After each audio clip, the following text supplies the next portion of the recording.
We would like to specially thank Mr. T.R. Parshuram, our President and whole-time Director of Toyota Industries Engine, in facilitating this session for the benefit of our members. The speaker for today's session is Mr. V. Ashwath Ramaya, Management Consultant of Unique Consultants. He'll be talking to us in today's session on developing self-motivation and optimization during difficult times, then enhancing on physical immunity, achieving mental tranquility and emotional stability, managing stress and anxiety induced by the pandemic, inoculating positive lifestyle. So we'll have a wonderful session to hear from him. On behalf of the chamber, we express our sincere thanks to Mr. V. Ashwath Ramaya for accepting our invitation to address on this important subject. We would also like to thank all the participants for joining in today's sessions. We request all the participants to kindly mute your mic and webcam option. This is to enhance and keep the bandwidth strong as well as avoid any disturbance in the background. Request the participants to kindly raise your hand and the speaker will be able to answer their queries. May I now request our president, Mr. T.R. Parsham, to do the welcome address and to take forward the session. Over to you, President, sir. Thank you, Prithviji. Very good evening to all, ladies and gentlemen. First of all, I extend a very, very hearty welcome to my good friend Shri Ashwath Ramaya ji. In fact, I would Thank say you. we're all extremely lucky to have a session today.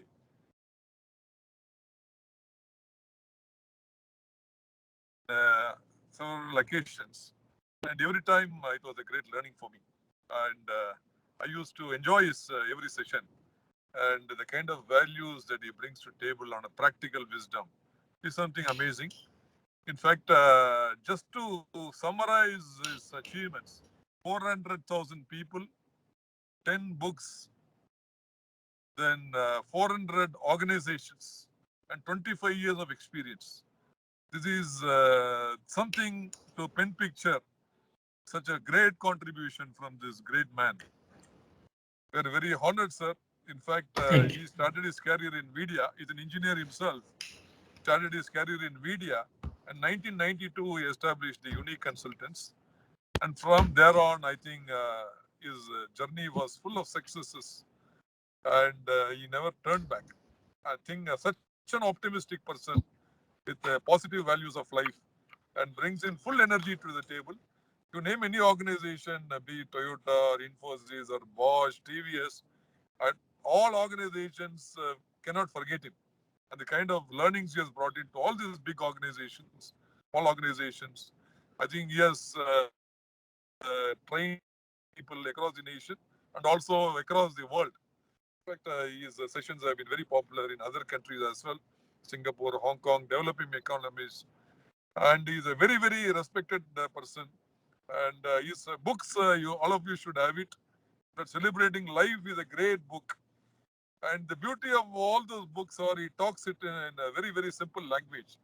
I always call it the APPLE, Apple language, so that anybody can understand with so much of happiness. No big rocket technology, no E is equal to MC square. And he brings it practical wisdom to the table like, opened banana. I think you can just directly eat it.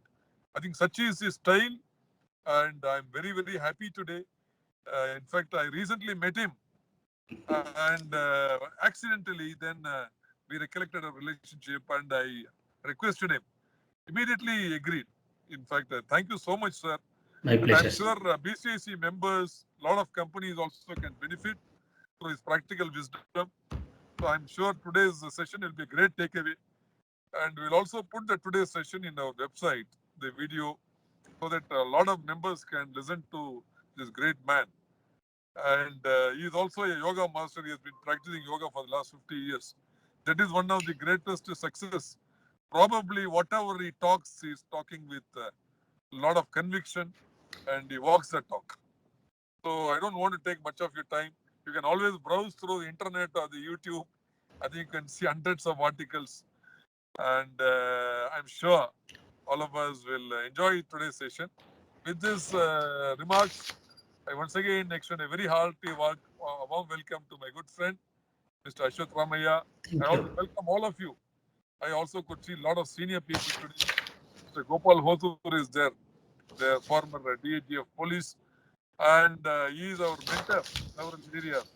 I extend a very hearty welcome to Mr. Gopalji and many senior people I could see. So once again, I welcome you all and have a great session. Thank you very much. Thank you, President Sir, for setting the context for today's special talk, which will be addressed by Dr. Ashwath Ramaiah.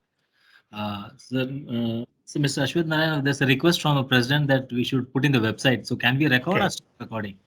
Okay, we can record. Yes, yes. We can record this. Oh, thank you. Thank you so much. So, may I now invite you to address our members. Sir. Over to you, sir. Sure, sure. So, a very good afternoon to all of you. It gives me great pleasure to speak today on a very important and relevant topic called optimism in difficult times. It is told that the best of us will come out in the most testing situations.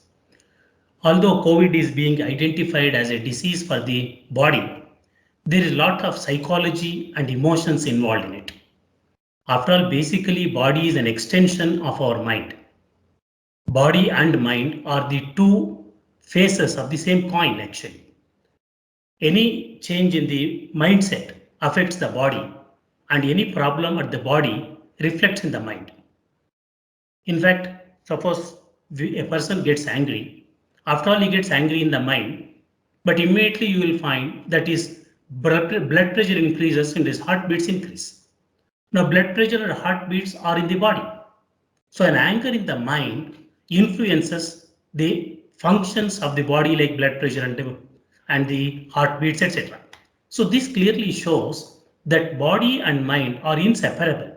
So, today we'll be discussing more on how to keep our mind calm, cool, optimistic, poised, equanimous in these testing situations.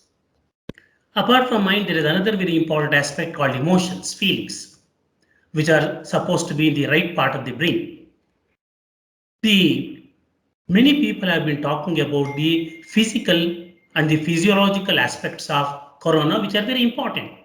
But what is to be understood is that when the mind gets disturbed or when the mind becomes afraid, immediately you will find that our immunity power goes down. And when the immunity power goes down, there is a greater susceptibility of the diseases, whether it's a virus or a bacteria or anything, to get into us. So we need to take care of our mind and our emotions if we really have to keep our body very, very strong.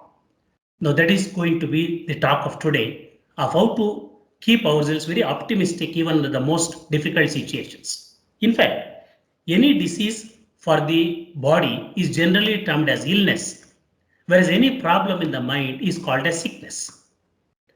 That's why we say when somebody is physically not well, we say he is ill.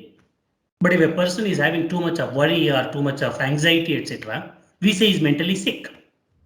In fact, the mind is called as Adi, and the diseases which cult the body is called as Vyadhi. And most of the Adi disturbs the Vyadhi. In fact, the genesis of most of the Vyadhi is not in the body, but it is in the mind. So it's very important to understand how the implications of the mind and ensure that we keep our mind calm, cool, equanimous, one-pointed, focused, optimistic, positive, pragmatic, and positive. And we need to keep our emotions very stable. I always tell in my programs that clarity in mind and purity in heart are the surety for success. If the mind is clear and the heart is pure, then success and satisfaction is almost ensured. In fact, it is told that approximately about 60,000 thoughts come to our mind per day. It's about 30 thoughts per minute. I want to just give an example. Suppose there is a road of about 30 feet width. Imagine about 500 vehicles want to go in the road. Obviously, it's very difficult because the road width is not sufficient. And imagine on that, the vehicles also do not have lane discipline. There are no lanes and crisscross people are driving. And added to that, the vehicle condition and also the road condition is very bad. So just visualize a situation where the number of vehicles are too high. There is no discipline in the drivers or the vehicles, and both the condition of the vehicles and the road are very bad. How chaotic that situation looks like. Unfortunately, that is what That is how the mind of a few people work. Like the vehicle number is too high, as I told, they get too many thoughts per day or per unit of time.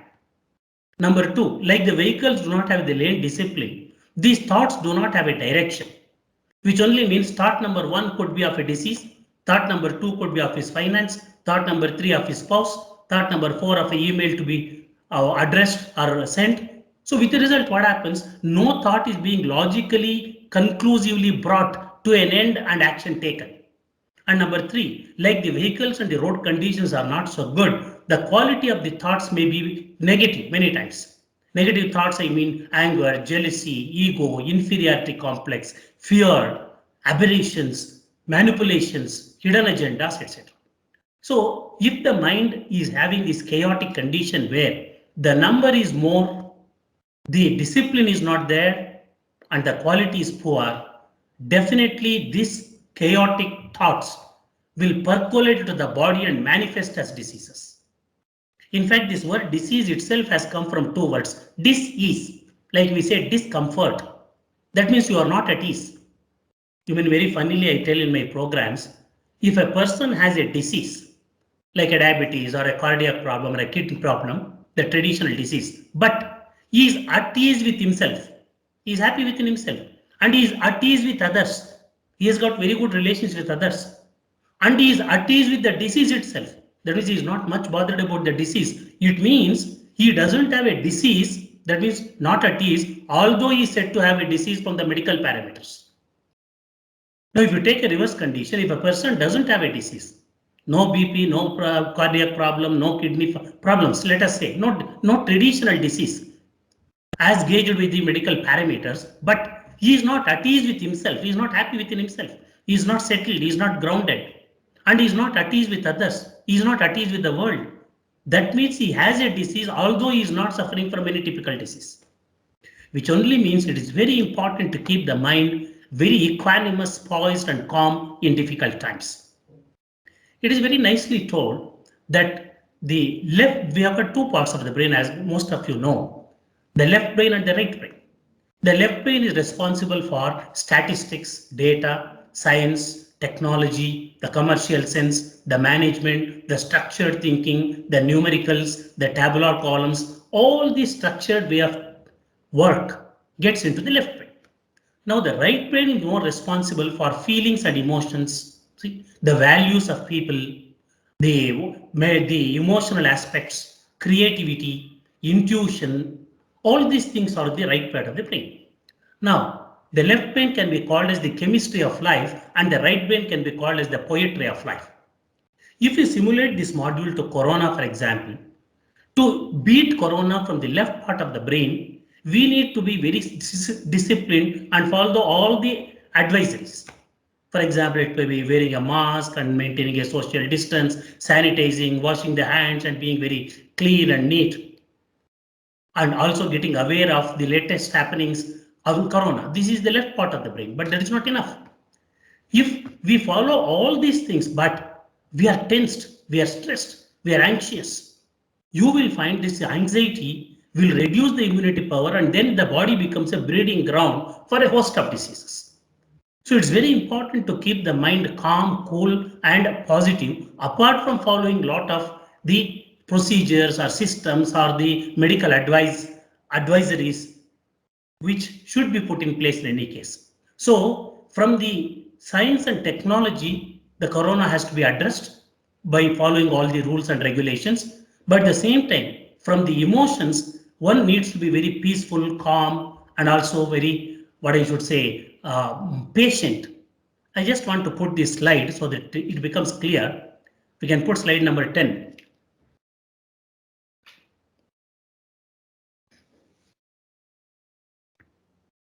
Because I think with a slide it becomes a little more clear. If you can see, the left brain is responsible for thinking, intelligence quotient, technical skills, analysis, logical data and statistics, science, management, success orientation, and commercial sense. But the right brain is responsible for feelings and emotions, EQ, human skills, relationship, creativity, intuition, artistic pursuits like dancing, singing, choreography, sculpting, painting, etc., leadership, satisfaction oriented and higher values. If you simulate this model to the present corona syndrome, the scenario will look something like this. Can go to the next slide.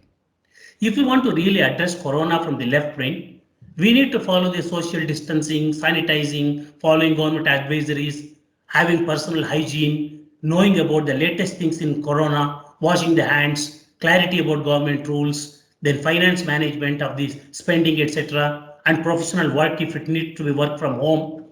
So this is how the corona has to be addressed and combated from the left brain. But that is not enough. From the right brain, we need to beat corona by being calm and cool, stress-free and anxiety-free. By humility, accepting that yes, this is an inevitable thing which has happened. Having patience that this too shall pass off.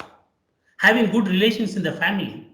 Positive lifestyles like food habits, exercises, drinking water, standing in the sun for some time, looking at nature, being with children, listening to melodious music.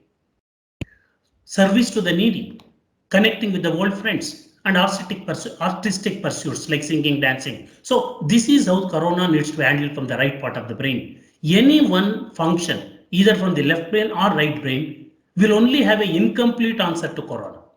Suppose we follow all the things from the left brain, but we are afraid, we are scared, we are anxious.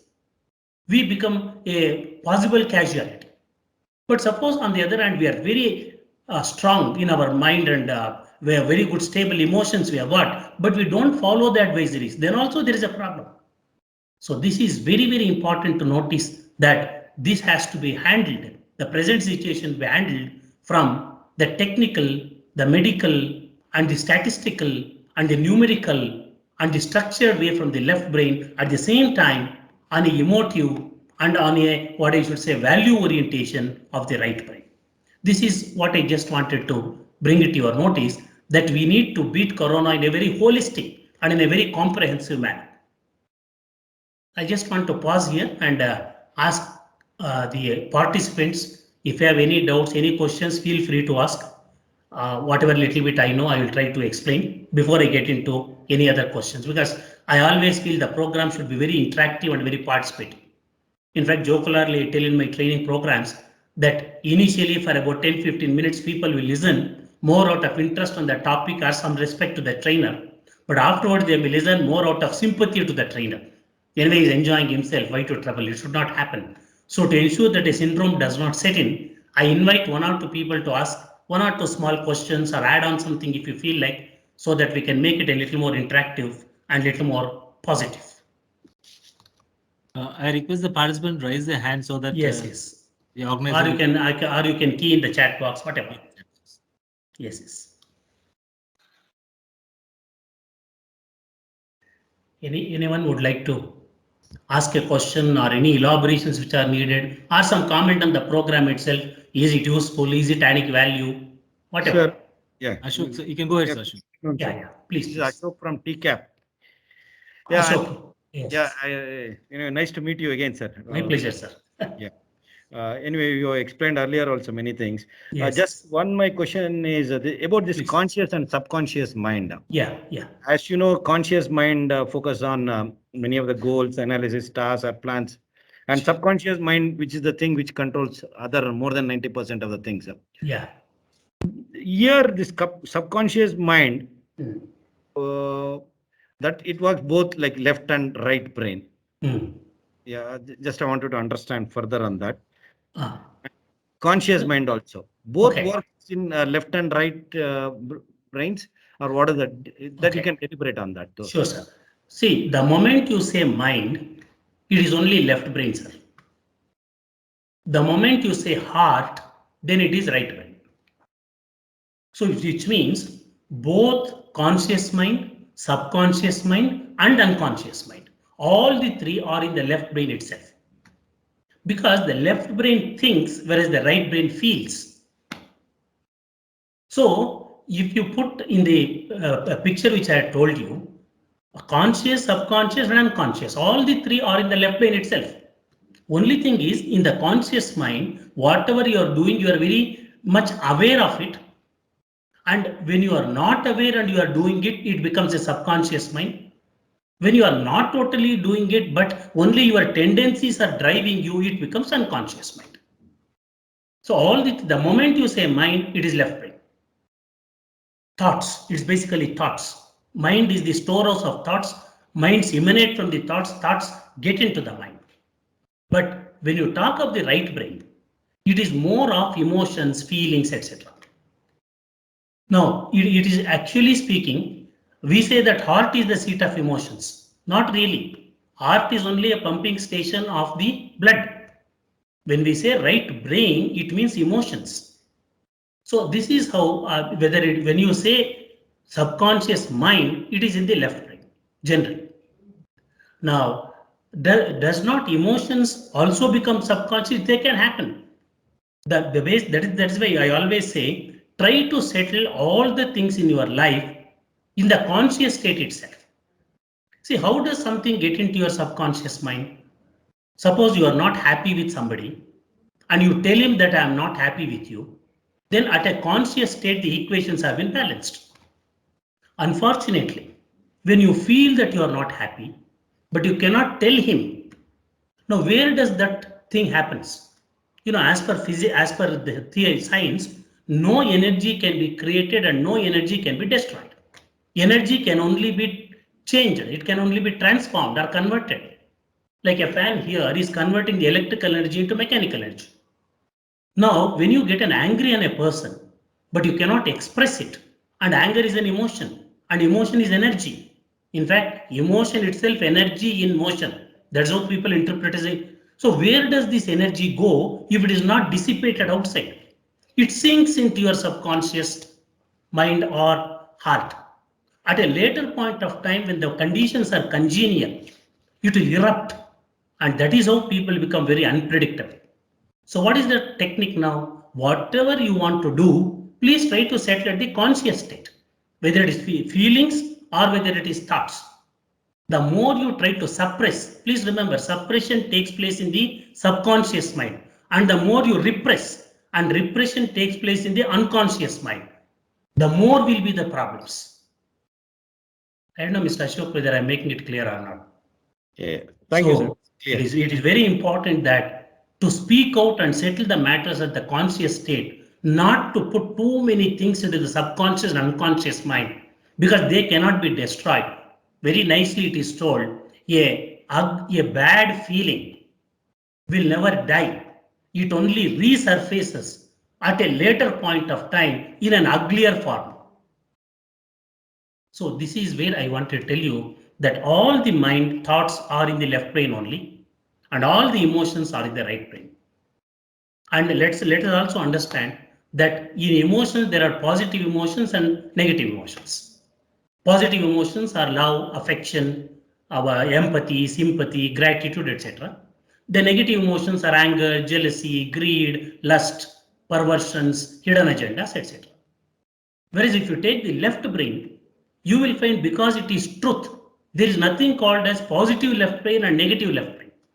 After all, 2 into 3 is 6. Whether it is good or bad, there's nothing like that. 2 into 3 is 6. It is left brain. But whether you find this picture good or not, you may find good, you may feel it is good, you may feel it is bad, and therefore it gets into the right part of the brain, because that is the feelings that particular image is going to get on you. Now research is very clearly proving for your being successful, only about 20-30% is contributed by the left brain, that is IQ. About 70-80% is contributed by the right brain, which is the EQ. And that's why we need to very consciously and cautiously ensure that we develop positive emotions. We don't get into the negative emotions of anger, jealousy, etc. Either you dissipate it, or you sublimate it, or you replace it to ensure that the negative emotions will not take possession of you. And that is how the thoughts and emotions are explained from the brain syndrome. I don't know whether I'm making something clear, Mr. Ashok. Yes, sir. Thanks for that. Good. Ashwin sir, there are two questions in the chat box. Please. I'll just read out. Please. One is from Mr. A. Murli. Yeah. From Toyota to show. Sure. How to keep the mind calm if mind is running uncontrollably with many thoughts? Yeah. That is question one. Second Yes. question is, how do we manage our right brain? Which is the best way? Would yoga, contemplation, meditation, the way a person is brought in, their surroundings, or it is a combination of all? Sir, kindly explain. These are two Sure. questions from the Sure. participant. Okay, let me answer these two questions. One is the thoughts, how to control the mind. I gave you an example of that road in which there are three problems. One is the number of vehicles are more. Similarly, number of thoughts are more.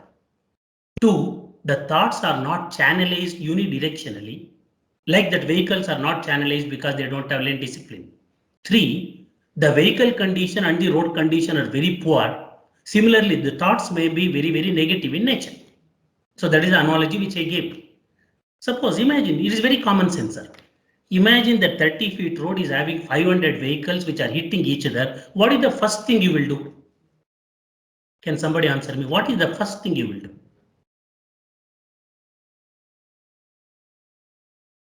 Anybody can answer. What is the first thing you will do if the number of vehicles are too much on the road that is creating a very, very severe problem? What is the first thing you will do? We stop the vehicle. No, you stop the vehicle, fine, but vehicles should proceed. No, life should go on. You need to use the vehicle, you need to use the road. But what is the first thing you will do now? We have no choice than to go slow. Go slow, that is number one. Yeah. Go slow, that is one. Anything else? Even if you go slow, the number is too high, let us think.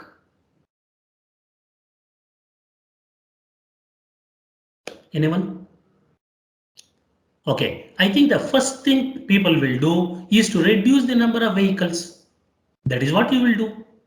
Either you will make it one way or you will divert some vehicles, because only when the number of vehicles becomes less, you can bring in some discipline, improve the quality of the vehicles. Same thing you need to do with the thoughts. The first thing you need to do is to reduce the number of thoughts, which are just too many for us to handle. It is something like, suppose you got in your company, there is a receptionist and she can handle one customer every 5 minutes, let us say. So a customer comes and he wants to meet the vendor manager or the etc. etc. She can comfortably handle. Imagine every moment 100 customers come to her. How can she handle? That is precisely the thing which has happened to her brain. So the first thing you will tell is that let all the visitors who come sit in one place, one by one come to her. Same thing you need to do for the number of thoughts. First, reduce the number of thoughts. Now, how to reduce the number of thoughts? Very rightly, the person who asked a question told thoughts are coming and thoughts are going. They are not in our control. How do we reduce? Very simple technique.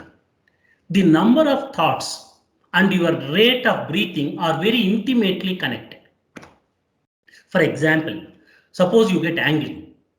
Will the number of thoughts increase or decrease? It will definitely increase. Now what happens to your breathing? Breathings become faster. Normally we human beings breathe about 16 to 20 times per minute, which means one inhalation, one exhalation is one. So by the time it's 15 to 20, 1 minute gets over. So the first thing you need to do is, instead of breathing, inhaling and exhaling 15 times, make it about 7 or 8 times. So immediately you will find the number of thoughts will get reduced, because number of thoughts are not in your control, but breathing is in your control. For example, if I ask you, look, all of you slow down the breathing now. Take a breathing and twice the time of breathing in, you should breathe out. Obviously, you can put in efforts and breathe out very slowly. So the first thing to reduce the number of thoughts is reduce the number of breathings. That is the genesis of what we call as pranayama. Now, once the thoughts number gets reduced, ensure that every thought is drawn to a logical conclusion. Say thought number one is about your finance. Now, till that is drawn to some conclusion, either what to do, where to get loan or something, don't go to the next thought. So the thoughts will get disciplined. And number three, improve the quality of thoughts. How do you improve the quality of thoughts? It is very much dependent on your lifestyle. The quality of thoughts depend on your lifestyles. From where the quality of thoughts will come? It comes from actually 12 parameters. In my training programs, I explain. One, it comes from your DNA and chromosomes. Two, it depends on your upbringing in the family when you were a child. Three, it depends on the schooling and colleging which you had. Suppose your school and college had taught you a lot of ethics and values. That is how you will believe in these good aspects. Number 4, it depends on the friendship circles what you have. Very nicely it is told, tell me who are your friends, I will tell you who you are. Number 5, it depends on what you see and what you listen. After all, your brain has got only 2 routes to get the inputs from the world outside, what you see and what you listen. Number 6, it depends on what type of books and biographies or autobiographies you read.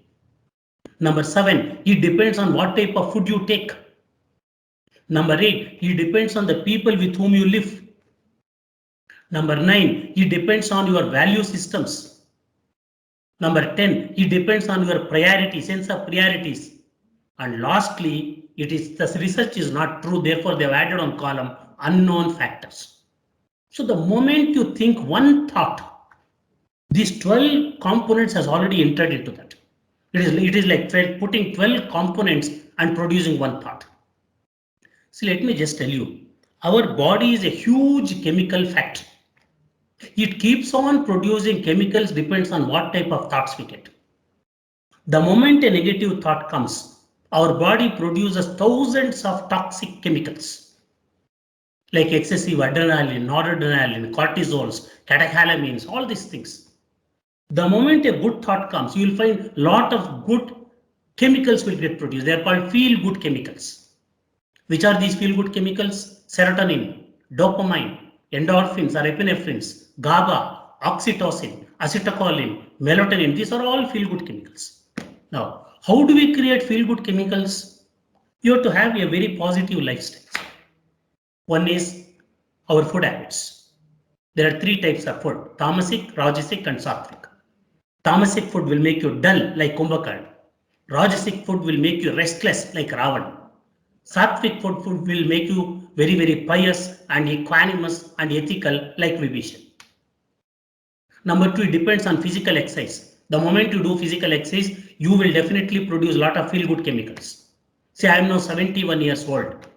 From the last 61 years, that is when I am 10-year-old boy, till today, I get up at 3:45 in the morning and do about 1.5 hours of a little bit walking, yoga, meditation. Very important. So long as you have physical existence, you should do physical exercise. Either you use your body or you lose your body. It also gives you a lot of strength. I'm not telling about myself. In the pandemic time, I have now conducted approximately 275 webinars like this.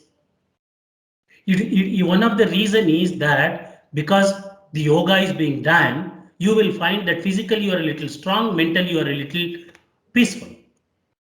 And looking at nature, listening to melodious music, all these activities will create good chemicals in your body. When good chemicals get produced in your body, good thoughts will come to you. See, both are interchangeable. When good thoughts come, good chemicals get produced. Conversely, when you produce good chemicals, good thoughts will come. This is called psychosomatic, mind influencing the body.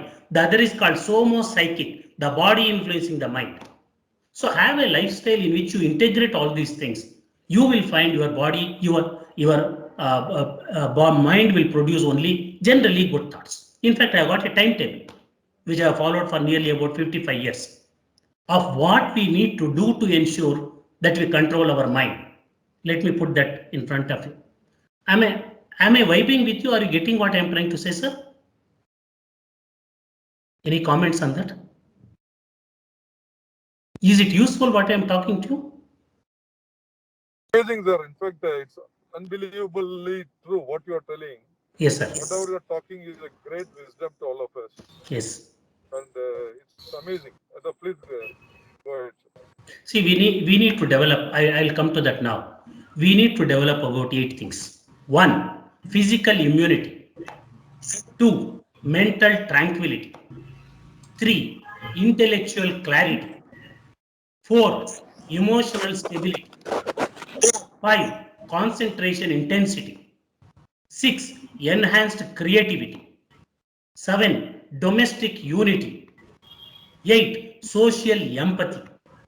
9, material prosperity. And 10, spiritual identity.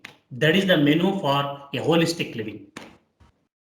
physical immunity, mental tranquility, emotional stability, enhanced creativity, concentration intensity, social empathy, and then the domestic unity, material prosperity, and spiritual identity.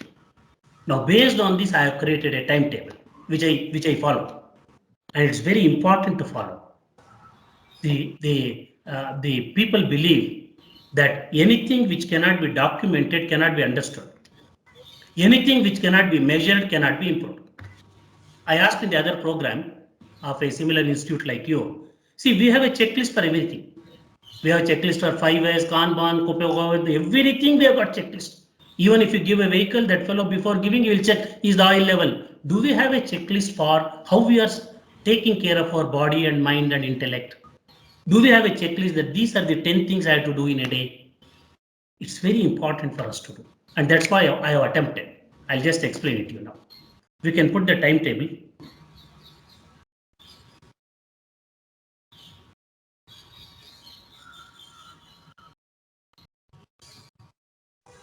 Yeah, see, this is the timetable I've created. You have to put the date and you have to take these activities because somebody asked how to control our mind, thoughts. Physical exercise, walking, gym, aerobics, swimming, sports. Suppose that day you did it, under that date you tick it. If you did not do, cross it. What is the type of sleep you had? Was it of sufficient quantity and quantity? What is the type of food you consume? Was it of a good quality, that is more of sattvic food? Was the quantity optimum, not too much, not too less? Did you take sufficient rest and relaxation? Did you stand in sunlight? See, if we check all the people who are listening right now, if I check your vitamin D, most of us will have deficiency because we never stand in the sun. It is always inside with the concrete jungles, with ACs here. So that is why sunlight is not coming, vitamin D is not there, metabolism is not functioning. So intentionally you should go and stand in sunlight for about 10 minutes. And 6 is quantum of water what you take. So all these things will ensure the physical immunity. And therefore you will have a better thoughts. As I told you, so much psychic. The body influences the mind. Now coming to the mental and intellectual. What is the difference between mental and intellectual? Mind thinks, intellect decides. If mind is like a court, intellect is like the judge. Yeah, we can go to the next one. You need to learn slow breathing and meditation so that your breathing comes down. And when the breathing comes down, your mind also becomes more peaceful because number of thoughts have reduced. You can also live longer if you breathe slow. If you take a dog, it breathes about 40 to 60 times.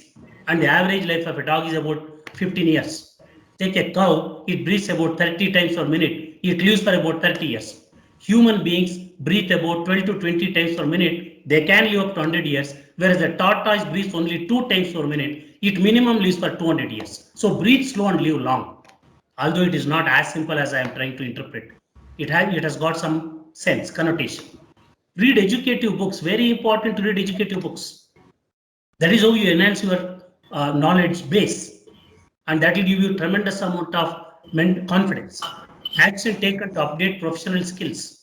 Playing puzzles and riddles so that you can stimulate your neuropeptides, neurodendrites, your hippocampus, your amygdala, all those things you can stimulate. Creative thinking and new suggestions. Positive self-talk. Introspection. See? And develop some hobbies. So these are all these activities will make your mind calm and your intellect very sharp. Now, when you come to the emotional, we need to do prayers. God is ready. The question is, are you ready? Listening to melodious music makes your mind to come into alpha state. See, alpha state is about 10 hertz. Watching nature is an excellent way of reducing your number of thoughts and developing positive emotions. Never ignore the family life, spouse and children.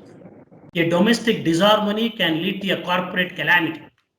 There is no point in being an intellectual giant to the world outside and an emotional pygmy at home. In fact, very funnily, I was talking the other day. I asked the people, you are all running companies. Yeah.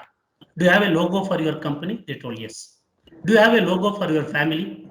They told logo for family. I told why not? Family is an institution.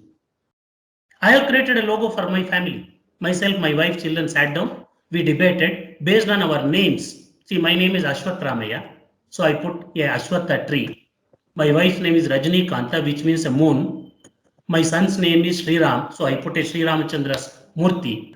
And my daughter's name is Jyoti. I put a lamp. These 4 things, I have created a logo for my family.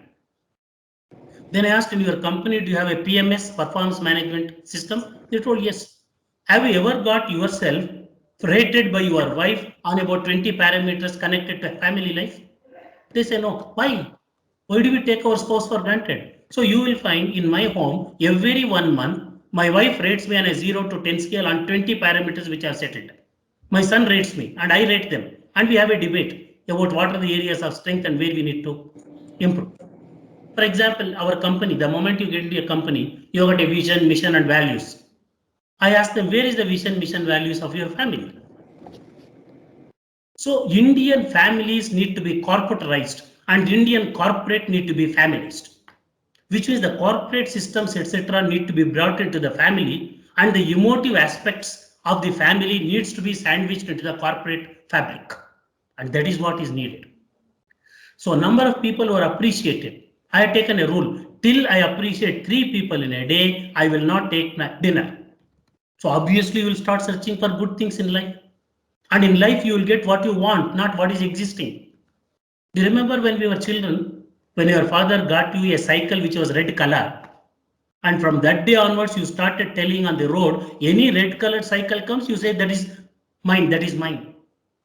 If you take a black color 2-wheeler today, you will find from that day onwards, more of 2-wheelers of black color you will see on the Indian roads. How does it happen? It happens because the Srishti outside depends upon Drishti inside. You want to see good things in life, you will see. You want to see bad things, you will see. We see what you want to see. We see what we want to see, not what is existing. And then cheerfulness, being happy, irrespective of whatever happens. I always say, instead of worrying and having a wrinkle on your face, why don't you have a smile and have a dimple on your face? Your dress is never complete unless you wear a smile on your face. So that is how the emotional stability needs to be maintained. Coming to the social aspect, social work and helping others, very important. I have done at least hundreds of programs I do for many NGOs, Rotaries, Lions, Red Cross. Service is the rent you have to pay for the privilege of living on this earth. Very, very important. That is why people who serve will have a better peace of mind and a more stabilized emotions because they feel they are utilizing their resources for the benefit of humanity. Like I always tell, if you take an aroma or a scent and put it on somebody's body, it will always stick, a little bit of that will stick to your hand also. So when you help others, you also get helped in the process. So this is how you need to take care of the social aspects. So this is a type of menu or an activity chart for you to develop physical immunity, mental tranquility, and the 10 things which I told you. Does it answer the question which one sir asked about how to keep our mind calm or number of thoughts low? Yes, answer. Yes, sir. Very good. Nice. Any other thing? Any other questions? For example, we say Corona has created so much of problem. Yes, it's very cruel, it's very bad, but it's also taught us a lot of lessons. I'd like to tell 1 or 2 lessons which Corona has taught us, which are very, very useful. For example, the first thing is in my training programs and all, we used to say achieve something in life. But Corona has taught us to be alive itself is an achievement now. See, earlier we thought we need to increase your capability to achieve targets, top line, bottom line, ROI. Now Corona has taught us not only capability, you need to develop the capability to manage the stress and tension. Earlier we thought for everything there is a medication. Medicines are available, injections are available, tablets. Corona has taught us apart from medication, we need meditation. See? Earlier, many people were loving objects and using people. But today, Corona has taught us that, look, you need to love people and use the objects. Materialism has to come down. Spiritual thinking has to increase. Instead of being only human beings, we need to be humans of vibing with the difficulties of others. Earlier, many people were as though they were living to eat, but today we need to eat to just live, survive. That's all. You need to take today food as medicine. Otherwise, you need to take medicine as food at a later point of time. Husband-wife relationship. Either people were mad for each other, mad at each other. Today we understood we are made for each other, spouses. So these are all the lot of things Corona has taught. Although nobody wishes, it has been a very cruel thing which has happened, which should never happen. But what else do we have? I always tell we should pray for three things to God. One, God, give me the courage to change the things which I can change. Two, give me the humility to accept the things which I cannot change. Three, give me the wisdom to differentiate between what I can change and what I can't change. Corona is something which nobody perceived or even conceived. It needs to be accepted and handled. That's all. There is no point in becoming tension, getting into tension, anxiety, worry. It only creates more and more problems. So this is the timetable we need to follow, in my opinion. These are the 10 things we need to develop to keep up our optimism in these difficult times. Any more questions? Any more thoughts? Feel free to ask. Whatever little bit I know, I'll keep telling you.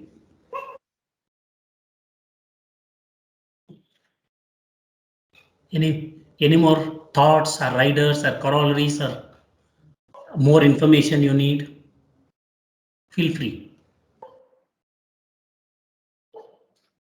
Any questions?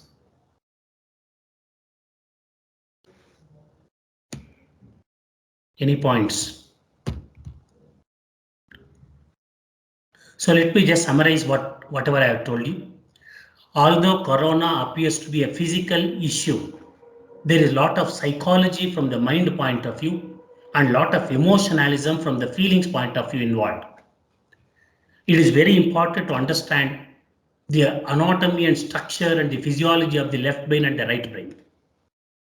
We should think from the right brain and feel good from the right. We should think right from the left brain and feel good about things on the right brain.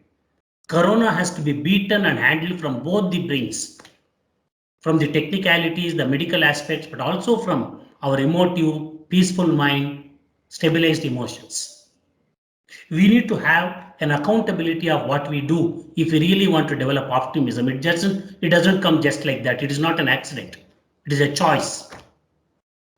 The number of thoughts need to be reduced, and for that, one of the most effective ways to reduce the number of breathings, which can be done by pranayama and many other science. It is very important for us to develop our physical immunity by food habits, by exercises, by drinking water, and by having rest and relaxation, proper sleep, and standing in the sun. The mind needs to be kept very positive by solving puzzles, riddles, by doing meditation, for example, by developing a lot of hobbies, by thinking good, reading very educative and inspiring books. And intellect needs to decide only positive things. We need to see good, feel good, do good, read good, listen good, and be good. Now, emotionally, we need to have prayers, serve the humanity, develop creativity, think out of the box, listen to melodious music. And from the lifestyle, ensure that you update your professional skills, your domain-specific skills, and become contemporary. This is the menu or the checklist to ensure that we develop an optimism in these difficult times. Any more questions? I think it is coming to a close. I was given 1 hour. I've tried to restrict within that time. Some of you can tell how the program was or any questions also. Anything, you are most welcome.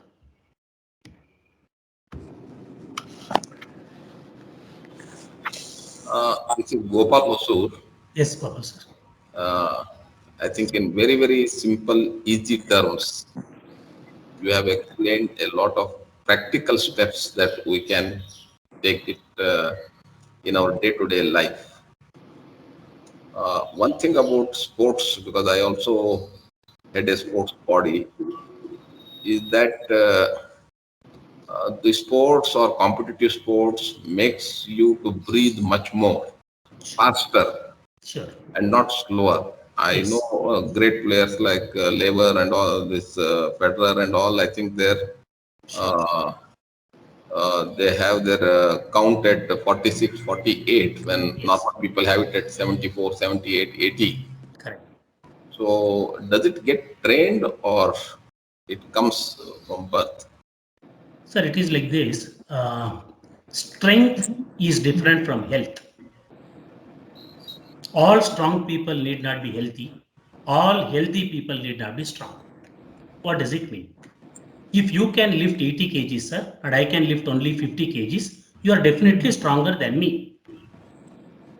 But healthy is basically the coordination and the team spirit amongst the organs. Now, when people do sports, they will definitely become stronger. Their endurance power increases. Their ability to manage the difficult situations in life also increases. Even their breathing also increases sometimes, and it is very much needed. But they have got a wonderful way of keeping their mind calm and being tremendously active outside. See, today what is required, sir? We say go to gym, play, that is all good. But one thing we need to do, we need to exercise our body without too much tiring our heart. Heart should not get too much of tension, but blood should flow faster. How do we do that? It can be done not by very strenuous exercises. It can be done by slow movements of the body, yet making the lymphatic fluids to flow and the blood to flow faster. Now that is the trick which many of these people have learnt. If honestly, some people try to do what these people do, run as they run, they will faint because they have not developed the quality of being extremely active but keeping their mind very calm. In my programs, I always say tremendous activity outside, total tranquility inside is the passport for prosperity every side. Superb. I give an example of a sea, sir. Mr. Gopal, sir, you have raised a very good question. See, when you see a sea, Nadi, Samudra antivalla, see, on the top, what is there? There is a lot of waves, thunder, noise, galata, all is there. 1 kilometer below, how it is? Very peaceful, very tranquil, static. There is no disturbance at all. That is the equation we need to learn in our life. Externally, be extremely active. Don't rest even for 1 minute. People should think you are highly stressed. No, internally you are very peaceful, very calm, and that is what the sports people have learned, in my opinion. That is the secret of these people. Now, added to that, one great advantage in sports as compared to exercise, it also develops your emotions. For example, you will fail sometimes. You will have to take it sportively. Sometimes you come across very challenging situations, so you will develop your endurance. So that is the holistic skills which the sportsmen have left, and that is why we should encourage sports to a very great extent. It's an excellent psycho-emotive therapy, sports. So I don't know whether Mr. Gopal sir agrees with what I told, sir. Totally understood. Totally understood. Very nice, sir. Very nice. See, if you are very active outside, very active inside, you get burnt out. If you are very passive outside, passive inside, you will never be successful. If you are passive outside and active inside, you become stressed and tensed. But if you are active outside and peaceful inside, you will be the most successful and happy person. In fact, in my books, I have elaborated this. That's why I say, be with multitudes, but stay with solitude. So that means. Sorry, I am living in an apartment, sir. In the morning, I go. So some 8 people came to me and they told, sir, anyway, every day you go, you are knowing a lot of things. We will also come with you for a walking. I told them, sir, please don't mistake me.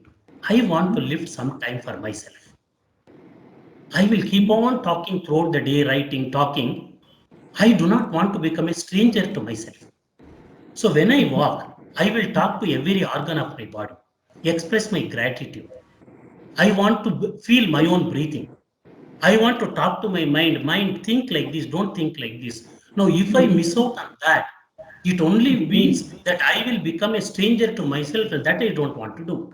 But definitely, sir, I told them evening 6 o'clock you come, we'll sit down there, we'll talk it over in front of lake.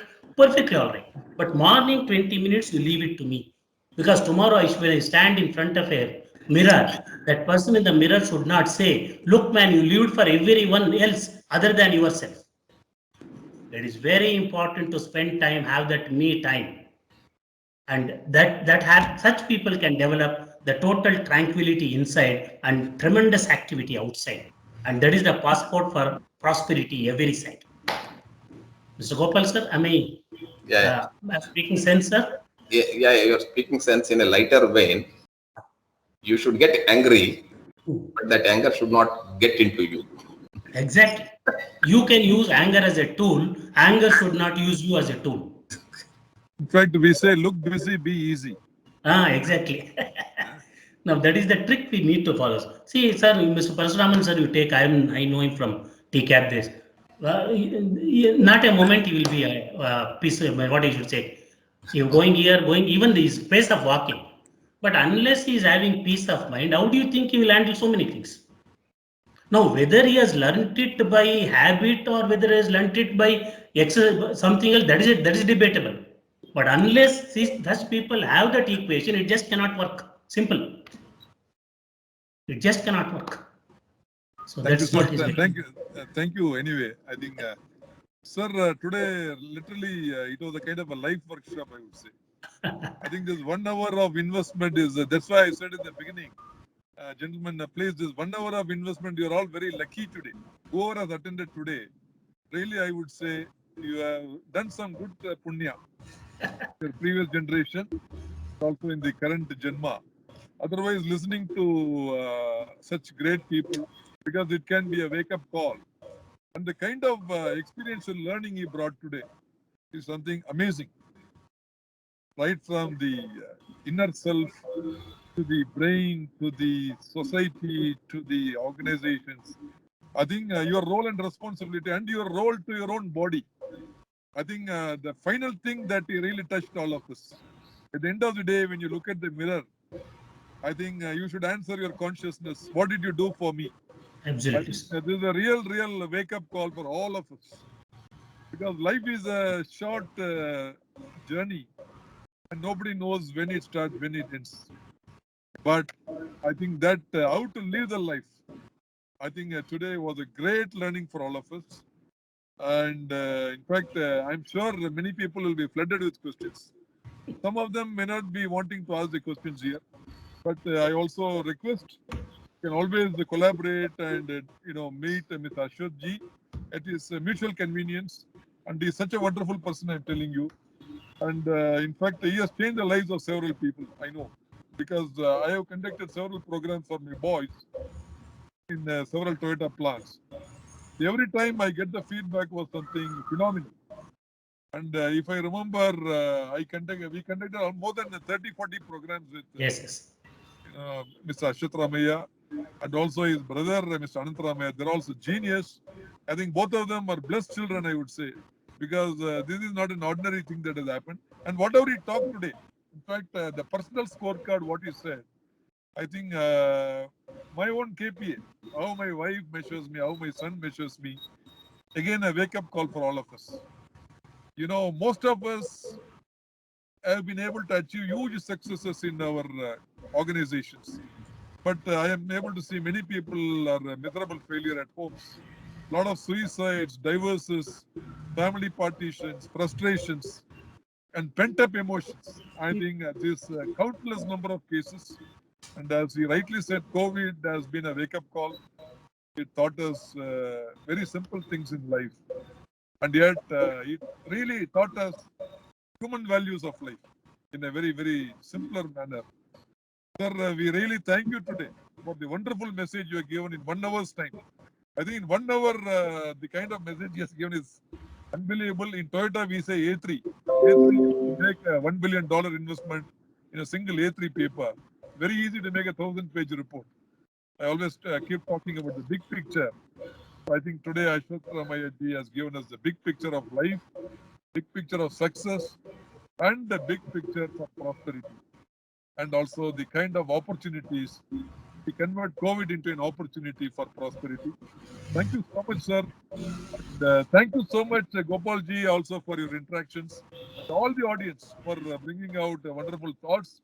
I'm sure you will start getting influenced because the kind of message he has left. And also, I would like to leave this message in our website. I think we should share it with the larger members for a bigger purpose. So once again, I thank you heartfully, the Bangalore Chamber's point of view. But I'm wondering why I have not met Ashwath Ramaiah ji at least a few months back, because accidentally I saw him in the walking. A good friend, we met after a long time. Yeah. The lakeside. Anyway, once again, I really thank him and wish you all a wonderful evening. So from our chambers, you have small felicitation. Prithvi, it's over to you. Yeah. Sure. We have got a small Google form which my executive will put it. You can just fill it up. It takes only half a minute. Megan, I can post it just for information. Thank you, President, sir, for wonderfully summing up this today's session. And as you have put rightly, sir, the participants who have joined today are really blessed to have such a nice information, which will definitely carry a lot of weight and meaning. We'd like to really thank Ashwath ji for this wonderful talk he given to us. And very good eye opener in a very simple terms you given to us. That's really great, sir. So as a token of appreciation from the chamber, we would like to give a virtual memento and we'll ensure that it reaches your office at a home, sir. So nice of you. And sir, your books also, you can share it with us. So sure, sir. Sure. Share the books with our members actually. Yeah, I will do that. I think all books are top class books, but they're all, as I said, it is giving life in a very simple form. Very nice.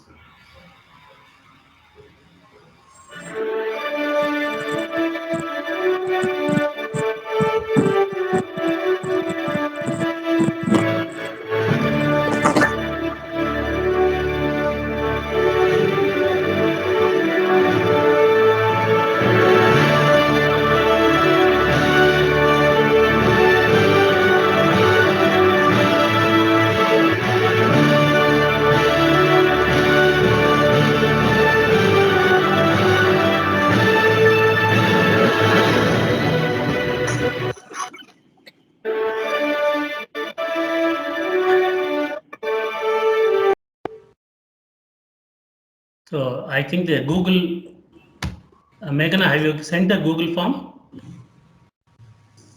No, I have dropped in the Google form the chat box. It'll take So only I 1 request minute. the participants to kindly fill it down.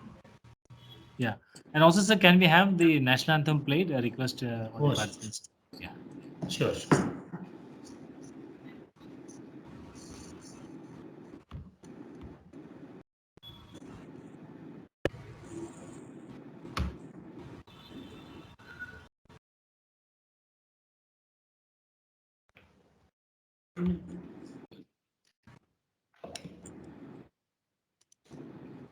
जनगण मन अधिनायक जय हे भारत भाग्य विधाता पंजाब सिंध गुजरात मराठा द्राविड़ उत्कल बंगा विंध्य हिमाचल यमुना गंगा उच्चल जलधि तरंगा तव शुभ नामे जागे तव शुभ आशीष मांगे गाहे तव जय गाथा जन गण मंगलदायक जय हे भारत भाग्य विधाता जय हे जय हे जय हे जय जय जय जय हे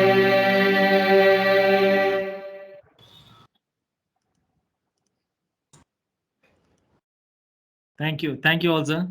Thank you very much, sir. Thank you very much, sir. And also, I'd like to tell the participants that tomorrow also, sir is addressing us on the organization and professional effectiveness during the difficult times. Request all the participants to log in tomorrow at the same times. Thank you all, sir. Thank you very much. Thank you, Mr. Parshram, for your kind words. Okay.